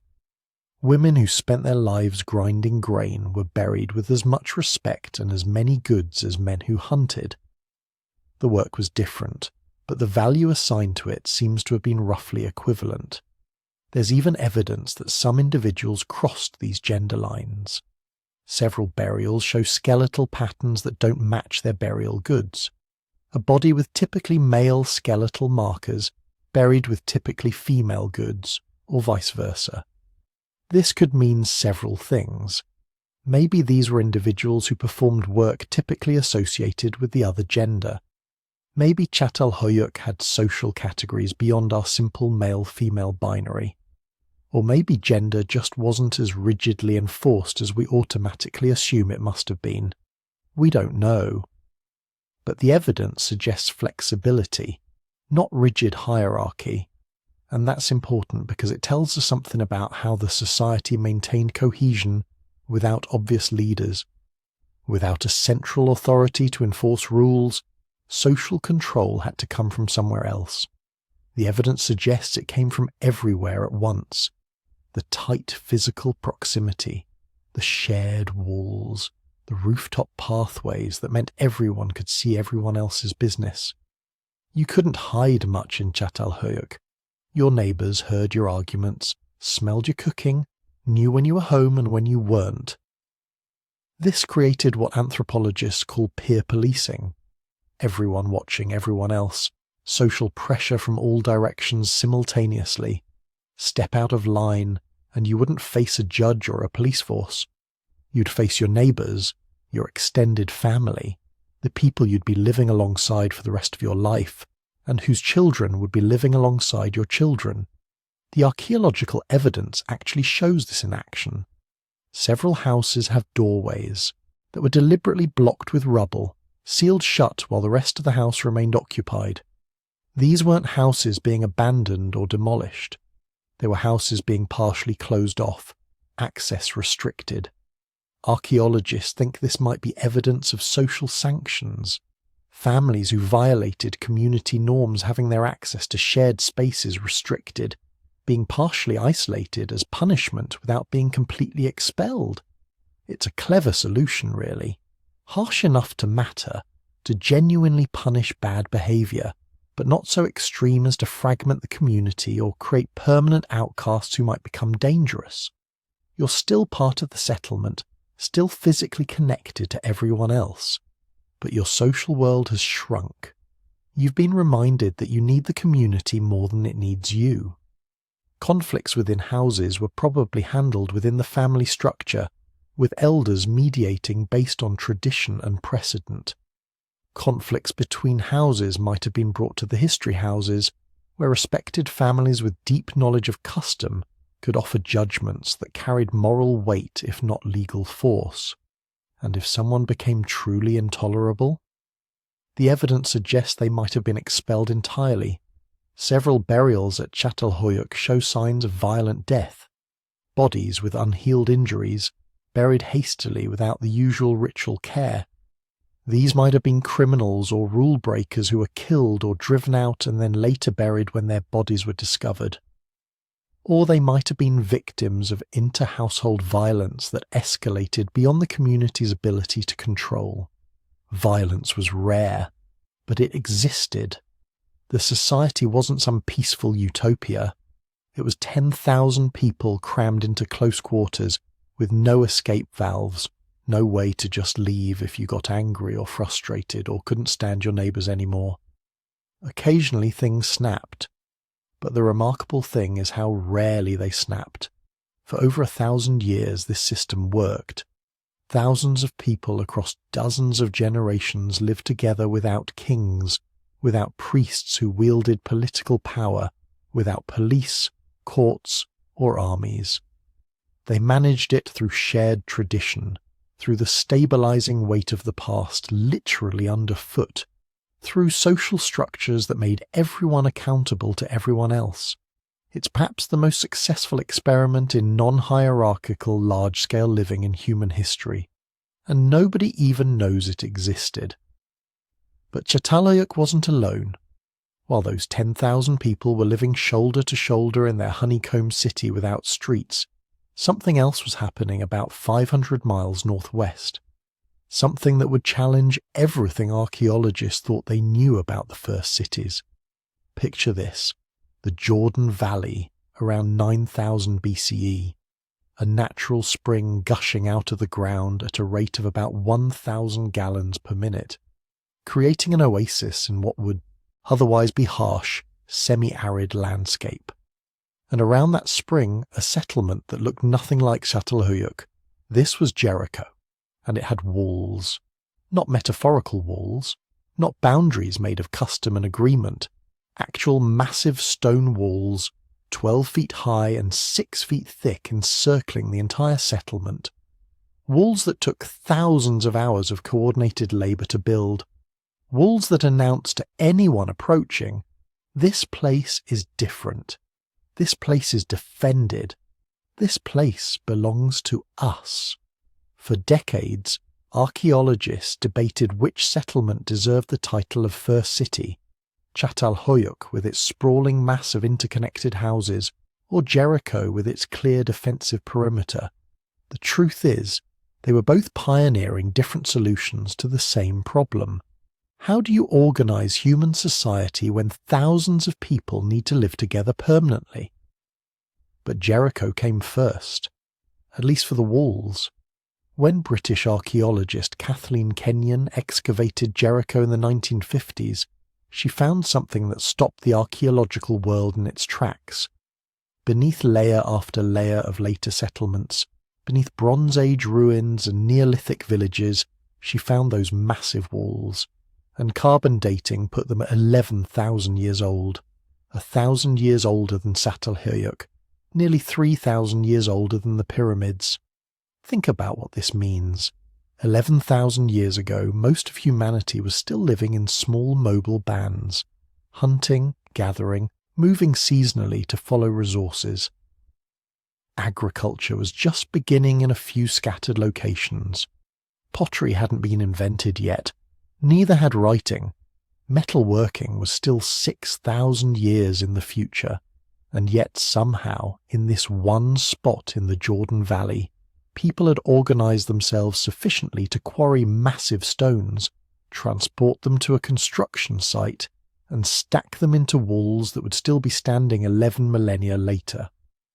But here's where it gets really wild. The walls weren't even the most impressive part.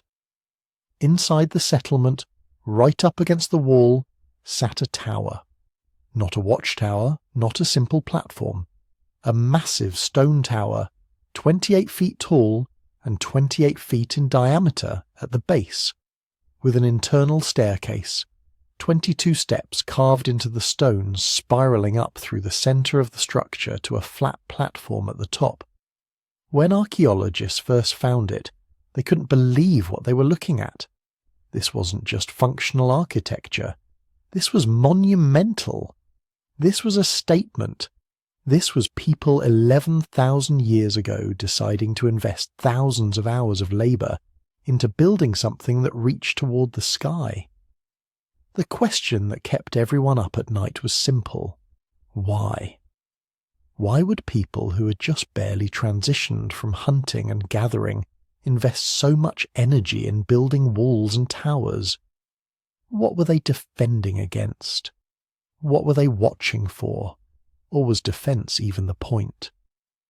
The biblical connection didn't help. Everyone knew the story. Joshua and the Israelites marching around the walls of Jericho, blowing their trumpets, watching the walls come tumbling down. For centuries this narrative coloured everything. Early archaeologists came to Jericho looking for evidence of the biblical account, trying to match archaeological layers to Bronze Age invasions. But the walls Kenyon found were far older than any biblical timeline.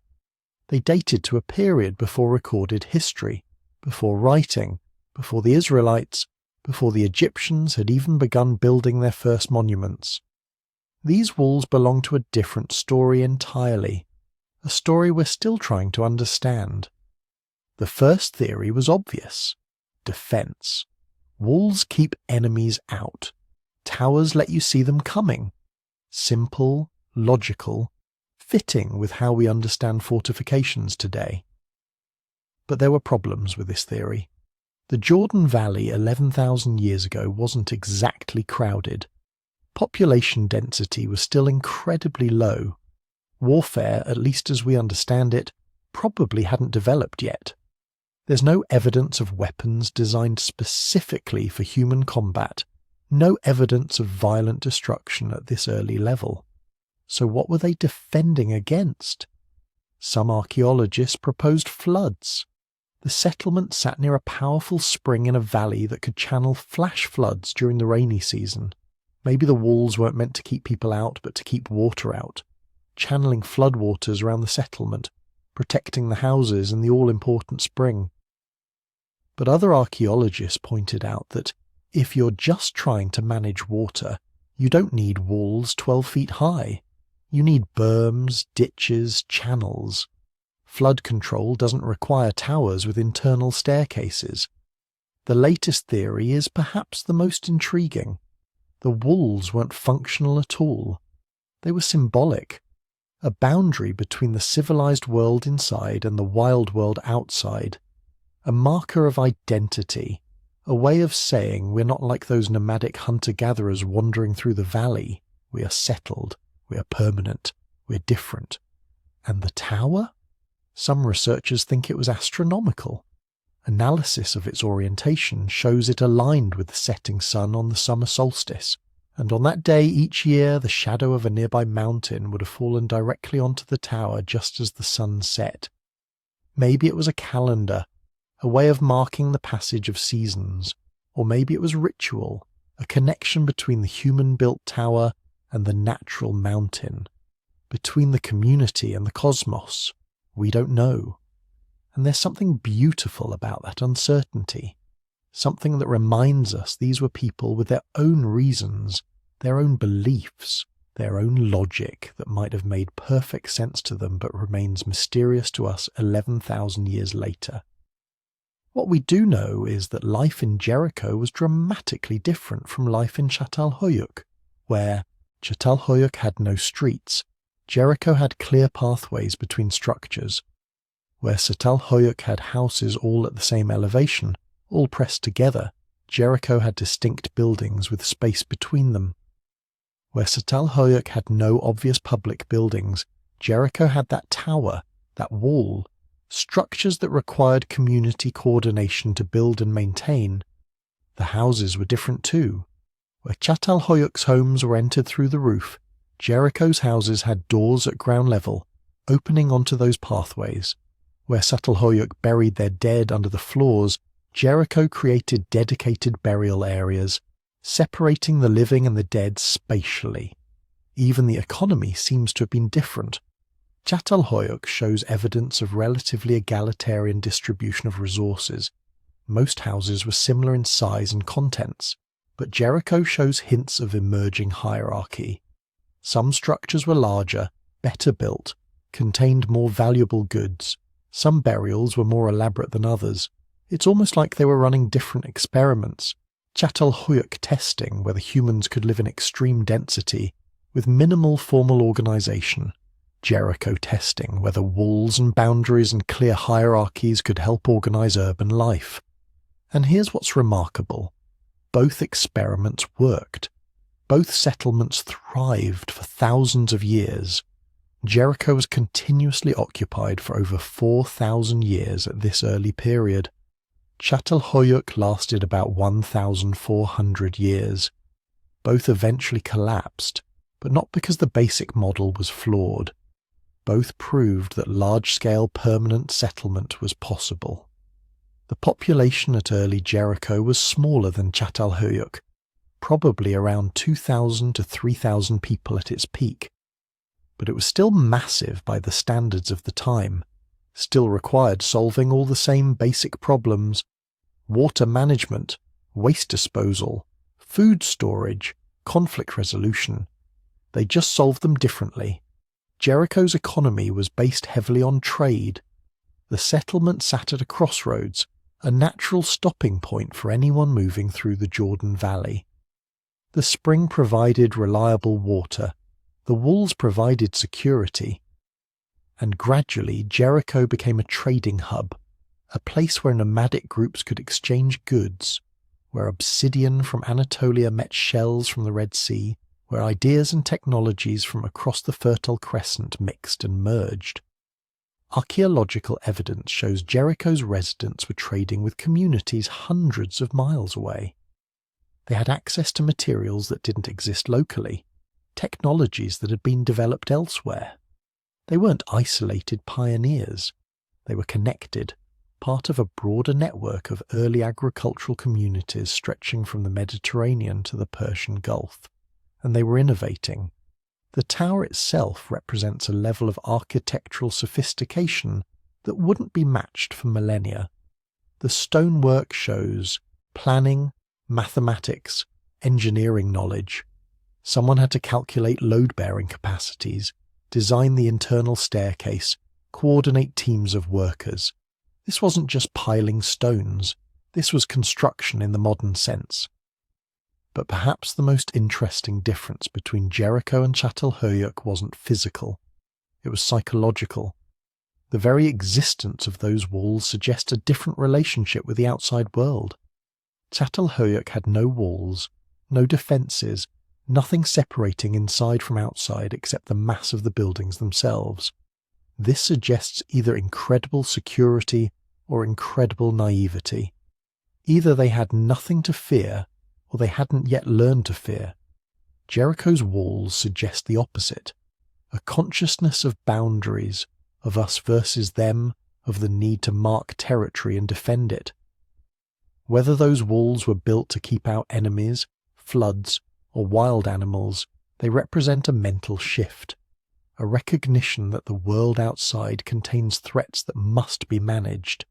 This is one of the fundamental transformations that comes with settled life. Hunter-gatherers rarely build fortifications. They don't need to. If danger approaches, you move. But once you've invested years of labour into fields, houses and infrastructure, you can't just move. You have to defend. You have to draw lines. You have to say this is ours, and we will protect it. Jericho's walls might be the first physical manifestation of that transformation, the first time humans decided that a place was valuable enough to defend rather than abandon. And that decision, that shift from mobility to rootedness, from flexibility to investment, changed everything. It made cities possible. It made kingdoms possible. It made civilization possible. But it also made war possible, made territorial conflict inevitable, made the distinction between insider and outsider, citizen and stranger, us and them. Two experiments, two paths. Çatalhöyük without walls, trying to organize density through social bonds alone. Jericho with walls, using physical boundaries to define community. Both succeeded for thousands of years. Both eventually failed. Both left behind lessons we're still trying to decipher about how humans can live together in large numbers without destroying each other or themselves. But the question remained, why did either of them work at all? How did thousands of people, who had spent hundreds of thousands of years living in bands of 20 or 30, suddenly figure out how to cooperate at scales 100 times larger? The answer lies in what archaeologists found when they looked more carefully at how these early cities organized themselves socially. And what they found was surprising. Nothing lasts forever. Not empires, not civilizations, not even the first cities that changed what it meant to be human. Around 5700 BCE, after nearly 2000 years of continuous habitation, something began to go wrong at Çatalhöyük. The archaeological evidence tells a story of slow decline. Not catastrophic collapse, not sudden disaster, but a gradual unravelling that took generations to complete.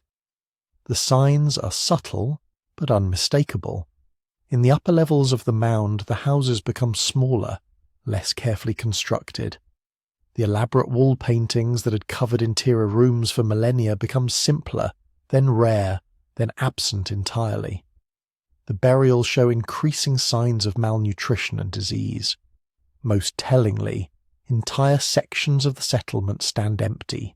Houses left to crumble while their inhabitants moved elsewhere or simply disappeared. Within a few centuries, the city that had thrived for 2,000 years was abandoned completely. Its mud brick houses melted back into the earth, its streets filled with wind-blown dust.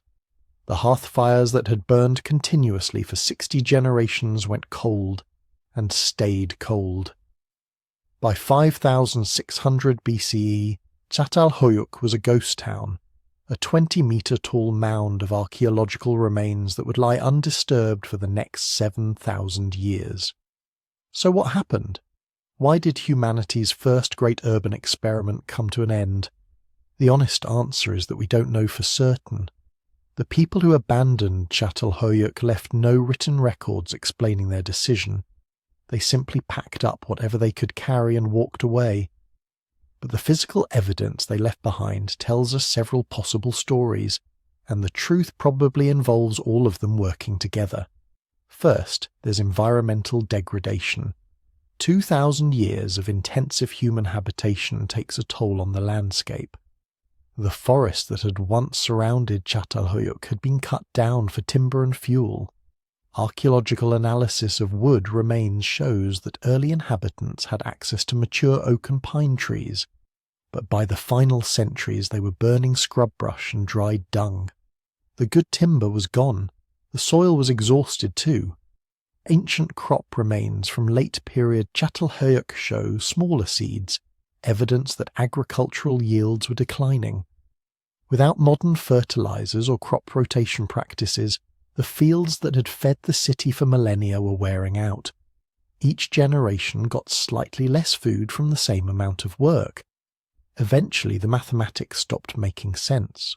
Why stay in a city where you have to work harder each year for less reward? The water situation was probably deteriorating as well. Çatalhöyük had been built near the Çarşamba River and several seasonal streams, but deforestation changes hydrology. Without tree roots to hold soil in place and regulate water flow, the landscape becomes prone to flooding during wet seasons and drought during dry periods. The reliable water sources that had sustained the city for generations may have become unreliable, forcing inhabitants to travel further and further to meet basic needs.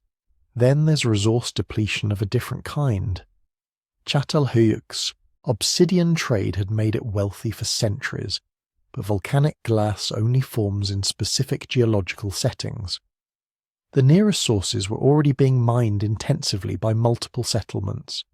As the easily accessible obsidian was extracted, the cost of obtaining this crucial resource would have increased. Trade networks that had once made Çatalhöyük prosperous may have begun favouring other settlements with better access to remaining deposits. But environmental and economic explanations only tell part of the story. There's also evidence of social breakdown in the final centuries. The egalitarian structure that had held Çatalhöyük together for so long shows signs of strain.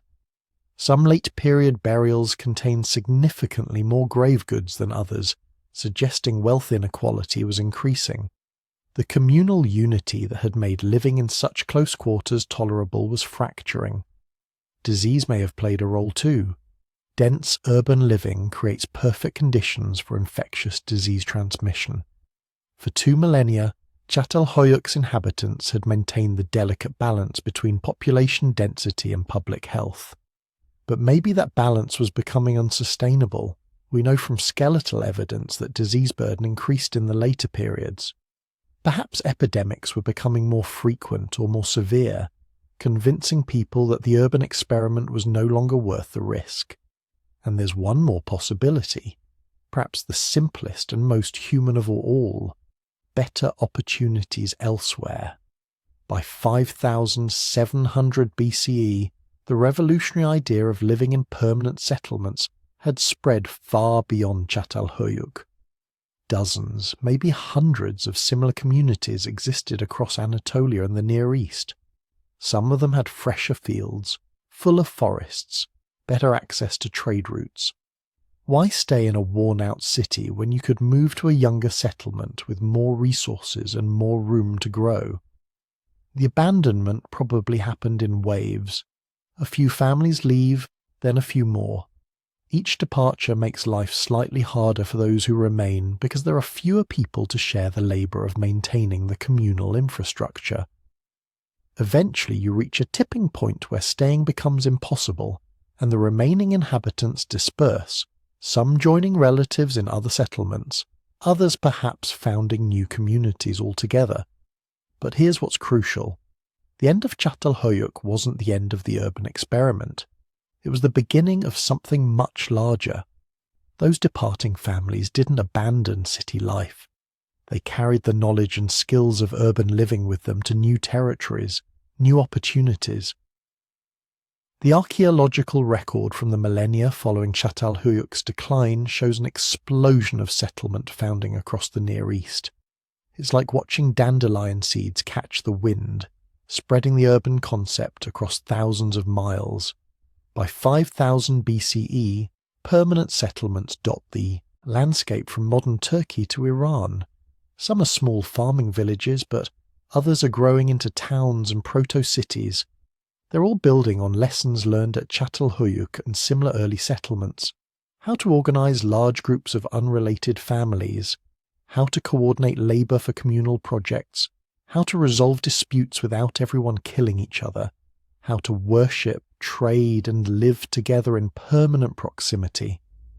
Then, around 4000 BCE, something extraordinary happens in southern Mesopotamia, between the Tigris and Euphrates rivers. The urban concept explodes into full civilization. Cities like Uruk grow to populations of 40,000 or more, dwarfing anything that came before. These aren't just big villages anymore. These are complex societies with social hierarchies, specialized labor, monumental architecture, and most revolutionary of all, writing. The Mesopotamians didn't invent urbanism from nothing. They inherited it from centuries of experimentation by people who could trace their cultural ancestry back through multiple generations to places like Çatalhöyük. Every innovation those first city dwellers had pioneered, communal grain storage, standardized construction techniques, trade networks, religious centers, became building blocks for something larger and more complex. The same pattern repeats across the ancient world. The Indus Valley civilization emerges around 3300 BCE, with carefully planned cities like Harappa and Mohenjo-Daro, featuring sophisticated drainage systems and standardized brick sizes that would have made Çatalhöyük's builders proud. Egyptian civilization coalesces around 3100 BCE, creating cities along the Nile that combine urban density with agricultural surplus in ways that echo and amplify the Neolithic revolution that started millennia earlier. Chinese civilization develops urban centers by 2000 BCE. Mesoamerican cities rise in the centuries that follow. Each represents an independent trajectory, but all are building on the same fundamental breakthrough that happened at Çatalhöyük and a handful of other early settlements. The realization that humans could live together permanently in large numbers, and that doing so provided advantages that outweighed the considerable costs. And those innovations born in the first cities, they're still with us. Every time you live in a building with shared walls, you're experiencing an architectural solution pioneered at Çatalhöyük. Every time you participate in community decision-making, you're engaging with social technologies developed to manage life in those early settlements. The concept of property ownership, of inherited wealth, of specialized labor, these all have roots in the Neolithic revolution that created the first cities. Even our religious and spiritual practices carry echoes of those painted walls and buried ancestors. The idea of sacred spaces within secular communities, of communal worship, of using art and ritual to create shared meaning, all of this was being worked out in the crowded houses of Çatalhöyük, while most of humanity still lived in small nomadic bands. But perhaps the most profound legacy is something less tangible, something that happened inside human consciousness itself. For millions of years, humans had seen themselves as part of nature, subject to its rhythms and whims, adapting to environments but not fundamentally changing them. The creation of permanent settlements represented a dramatic shift in that relationship. For the first time, humans were actively reshaping their environment on a large scale. They were cutting down forests, diverting water, transforming wild grasses into domesticated crops. They were building structures meant to last generations, accumulating possessions, planning for futures that extended beyond individual lifetimes. They were becoming, for better and worse, architects of their own world rather than simply inhabitants of it. This shift in consciousness is so complete that we struggle to imagine any other way of being. We are the inheritors of that Neolithic revolution, living in a world where nearly everything around us has been shaped by human hands and minds. Our cities, our agriculture, our technologies, even the climate itself bears the mark of human intervention. We look at wilderness and see resources to be managed. We look at problems and imagine engineering solutions. This mindset has given us antibiotics and airplanes, art and architecture, everything that makes modern life possible. But it's also given us environmental destruction, resource depletion, and the existential challenges of climate change. The same drive to control and reshape our environment that built Çatalhöyük has now transformed the entire planet. And that brings us to perhaps the most relevant lesson those first cities offer. They weren't sustainable forever. Despite lasting nearly 2,000 years, despite the ingenuity and determination of their inhabitants, Çatalhöyük eventually exhausted its environment and had to be abandoned. The first city dwellers learned this truth the hard way. You can't grow indefinitely in a finite landscape without consequences. Today, we face similar challenges on a vastly larger scale. Our global urban civilization has achieved things that would seem like magic to the people of Çatalhöyük, but we're also running up against the same fundamental limits: resource depletion, environmental degradation, the difficulty of maintaining social cohesion as communities grow larger and more diverse, the health consequences of dense living. All of it echoes those final centuries at humanity's first city. But there's hope in the story too. When Çatalhöyük declined, its people didn't give up on urban living.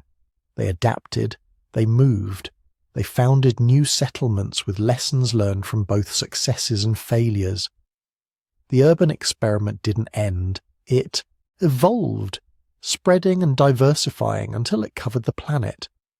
Maybe that's the real legacy of the first cities, not that they lasted forever, but that they proved humans could live together in large numbers, could organize complex societies, could create meaning and beauty even in crowded, challenging conditions.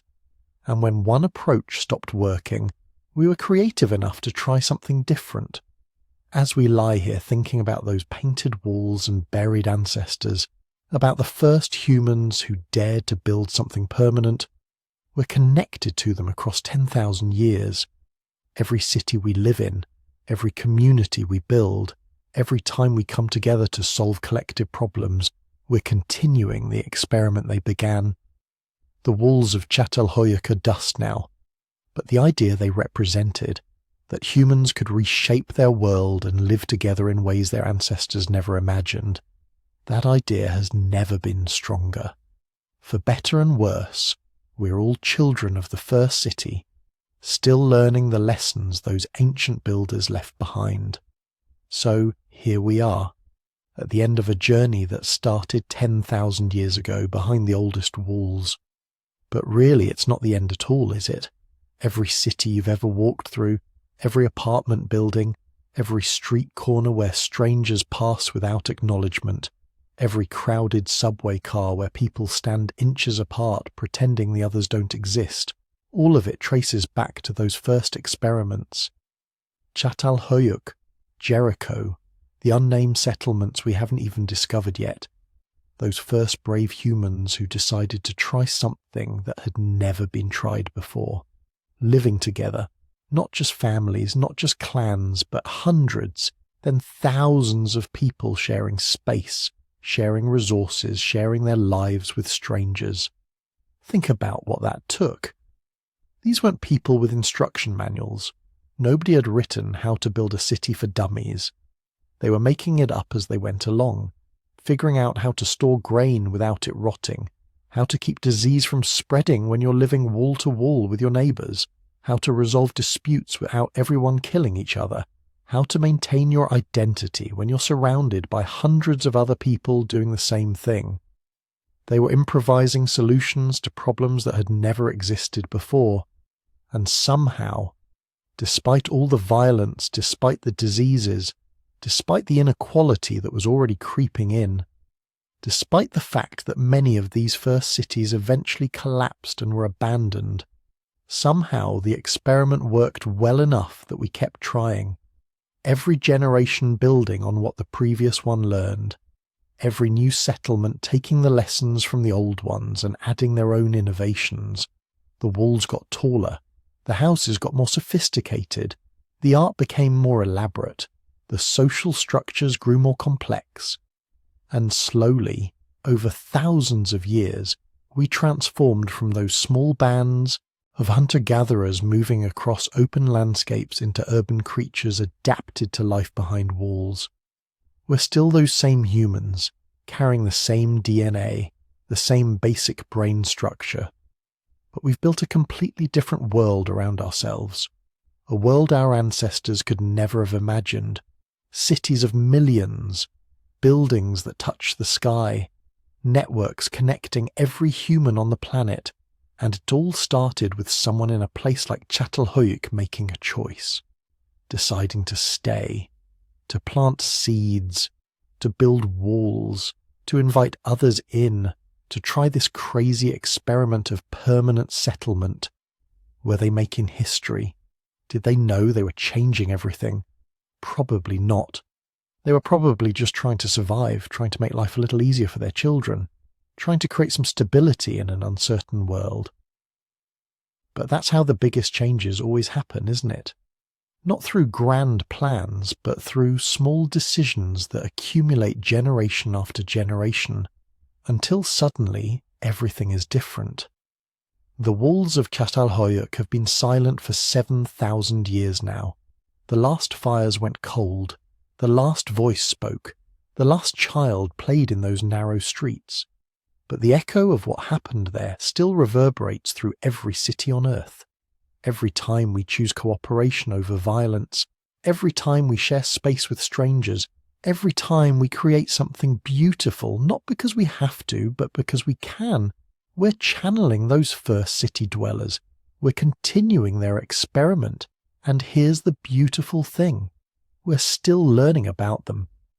Right now, archaeologists are working at Çatalhöyük, at Jericho, at dozens of other ancient sites, carefully brushing away dirt that's been undisturbed for millennia.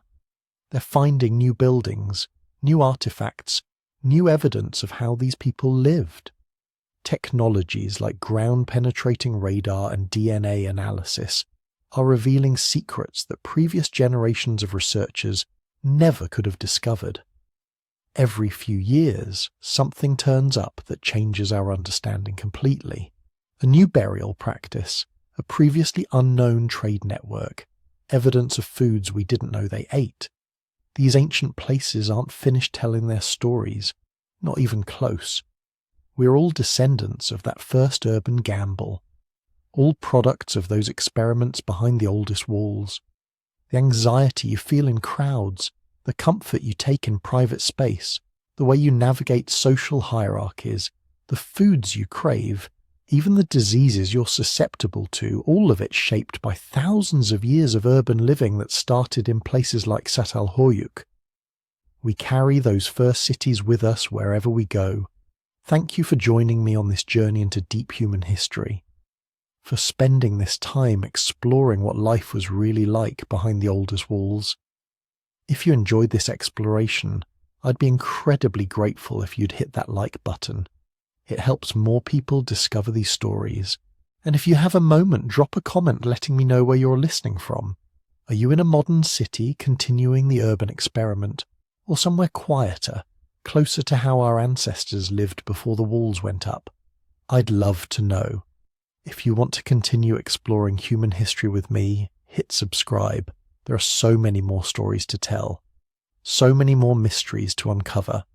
And if you'd like to support the channel and help create more content like this, there's a YouTube membership option with some extra perks. But no pressure. Just being here, listening, thinking about these ancient people and their lives, that's enough. Sleep well, and remember, those first walls may be ruins now, but what they started is still very much alive.